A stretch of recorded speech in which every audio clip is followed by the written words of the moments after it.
Hi hello ಎಲ್ಲರಿಗೂ ನಮಸ್ಕಾರ. Welcome to Karthik clicks and cooks. ಇವತ್ತಿನ ವಿಡಿಯೋದಲ್ಲಿ ತುಂಬಾನೇ ಸುಲಭವಾಗಿ ಹಾಲ್ ಖೀರ್ ಹೇಗೆ ಮಾಡೋದು ಅಂತ ತೋರಿಸ್ಕೊಡ್ತೀನಿ. ಅದಕ್ಕೀಗ 1 ಕಪ್ ಆಗುವಷ್ಟು ಶಾವಿಗೆ, 1/4 ಕಪ್ ಆಗುವಷ್ಟು ಡ್ರೈ ಫ್ರೂಟ್ಸ್, 5ರಿಂದ 6 ಸ್ಪೂನ್ ಆಗುವಷ್ಟು ಬಾದಾಮ್ ಪುಡಿ, ಹಾಗೆ ಅರ್ಧ ಕಪ್ನಷ್ಟು ಶುಗರ್, 3.5 ಕಪ್ನಷ್ಟು ಹಾಲು ತಗೊಂಡಿದ್ದೀನಿ.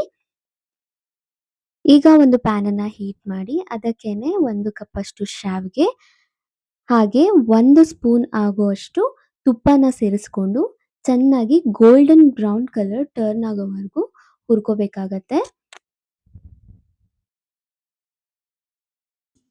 ಈಗ ಗೋಲ್ಡನ್ ಬ್ರೌನ್ ಕಲರ್ ಟರ್ನ್ ಆಗಿದೆ. ಅದನ್ನ ಒಂದು ಕಪ್ಗೆ ಟ್ರಾನ್ಸ್ಫರ್ ಮಾಡ್ಕೊಳ್ಳೋಣ. ಇವಾಗ ಅದೇ ಕಡಾಯಿನ ತಗೊಂಡು 1 ಸ್ಪೂನ್ ಆಗುವಷ್ಟು ತುಪ್ಪನ ಸೇರಿಸ್ಕೊಂಡು 1/4 ಕಪ್ ಆಗುವಷ್ಟು ಡ್ರೈ ಫ್ರೂಟ್ಸ್ ತಗೊಂಡಿದ್ದೀನಿ ನಾನು. ಡ್ರೈ ಫ್ರೂಟ್ಸನ್ನು ಫುಲ್ ಕ್ರಿಸ್ಪಿ ಹಾಗೂ ಗೋಲ್ಡನ್ ಬ್ರೌನ್ ಕಲರ್ ಆಗೋವರೆಗೂ ಚೆನ್ನಾಗಿ ಹುರ್ಕೋಬೇಕಾಗತ್ತೆ.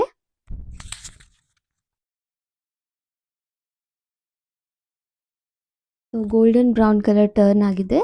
ನಾನು ಇದನ್ನು ಹಾಗೆ ಸೈಡ್ಗಿಟ್ಟು ಈಗ ಇನ್ನೊಂದು ಪ್ಯಾನನ್ನು ಹೀಟ್ ಮಾಡಿ ಅದಕ್ಕೆ 3.5 ಕಪ್ ಆಗುವಷ್ಟು ಹಾಲನ್ನು ಸೇರಿಸ್ಕೊಂಡು ಚೆನ್ನಾಗಿ ಕಾಯಿಸ್ಕೊಳ್ಳೋಣ. ಇಲ್ಲಿ ಮೆಷರ್ಮೆಂಟ್ ಹೇಗೆ ಅಂತ ಅಂದರೆ 1 ಕಪ್ ಶಾವಿಗೆಗೆ 3.5 ಕಪ್ನಷ್ಟು ಹಾಲು ಕರೆಕ್ಟ್ ಮೆಷರ್ಮೆಂಟ್ ಆಗಿರುತ್ತೆ. ಹಾಲು ಫುಲ್ ಬಾಯ್ಲ್ ಆಗಬೇಕು, ಅಲ್ಲಿವರೆಗೂ ಚೆನ್ನಾಗಿ ಹೈ ಫ್ಲೇಮಲ್ಲಿ ಕಾಯಿಸ್ಕೊಳ್ಳಿ. ಈಗ ಹಾಲು ಕಾದಿದೆ. ಇದಕ್ಕೇನೆ ನಾನು ಹುರಿದಿರ್ತಕ್ಕಂಥ 1 ಕಪ್ ಆಗುವಷ್ಟು ಶಾವಿಗೆ ತಗೊಂಡಿದ್ದೀನಲ್ಲ ಅದನ್ನು ಟ್ರಾನ್ಸ್ಫರ್ ಮಾಡ್ತೀನಿ ಹಾಲೊಳಗೆ.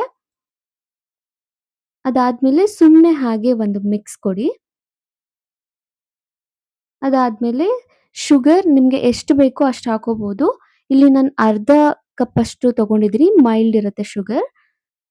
ಸೊ ಅದಾದ್ಮೇಲೆ ಒಂದ್ಸಲ ಹಾಗೆ ಮಿಕ್ಸ್ ಮಾಡಿಕೊಂಡು ಹುರಿದಿರ್ತಕ್ಕಂಥ ಡ್ರೈ ಫ್ರೂಟ್ಸ್ ಅನ್ನು ಸೇರಿಸ್ಕೊಳ್ತಾ ಇದ್ದೀನಿ. 1/4 ಕಪ್ ಡ್ರೈ ಫ್ರೂಟ್ ಕರೆಕ್ಟ್ ಆಗಿರುತ್ತೆ. ತುಂಬಾ ಜಾಸ್ತಿ ಸೇರಿಸ್ಕೊಂಡ್ರು ಅಷ್ಟೊಂದು ಚೆನ್ನಾಗಿರಲ್ಲ.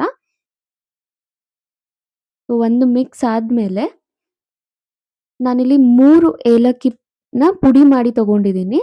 ಅದನ್ನು ಸೇರಿಸ್ಕೊಂಡು ಒಂದ್ಸಲ ಮಿಕ್ಸ್ ಮಾಡಿ ಸ್ಟವ್ ಅನ್ನ ಆಫ್ ಮಾಡ್ಕೋಬೇಕಾಗತ್ತೆ. ಸ್ಟವ್ ಅನ್ನ ಆಫ್ ಮಾಡ್ಕೊಂಡಿದ್ ಆದ್ಮೇಲೆ ಇಲ್ಲಿ ನಾನು 5ರಿಂದ 6 ಸ್ಪೂನ್ ಆಗುವಷ್ಟು ಬಾದಾಮ್ ಪೌಡರ್ನ ಸೇರಿಸ್ಕೊಂಡು ಚೆನ್ನಾಗಿ ಒಂದ್ಸಲ ಮಿಕ್ಸ್ ಮಾಡಿ ಲಿಡ್ ಅನ್ನ ಕ್ಲೋಸ್ ಮಾಡಿ ಇಡ್ತೀನಿ. ಒಂದು 20 ಮಿನಿಟ್ಸ್ ರೆಸ್ಟ್ ಅಲ್ಲಿ ಇಡಬೇಕು. ಅದಾದ್ಮೇಲೆ ಲಿಡ್ ಅನ್ನ ಓಪನ್ ಮಾಡಿ ಒಂದ್ಸಲ ಮಿಕ್ಸ್ ಮಾಡಿದ್ರೆ ರೆಡಿ ಟು ಸರ್ವ್. ನೋಡಿದ್ರಲ್ಲ, ತುಂಬಾನೇ ಸುಲಭವಾಗಿ ಹಾಲ್ ಖೀರನ್ನ ಹೇಗ್ ಮಾಡೋದು ಅಂತ. ಹಾಗೆ ಹೇಳಿ ಅನ್ನದಾತ ಸುಖೀ ಭವ. ಈ ರೆಸಿಪಿ ನಿಮಗೆ ಇಷ್ಟವಾಗಿದ್ದಲ್ಲಿ please like, share and subscribe to my channel, and thanks for watching.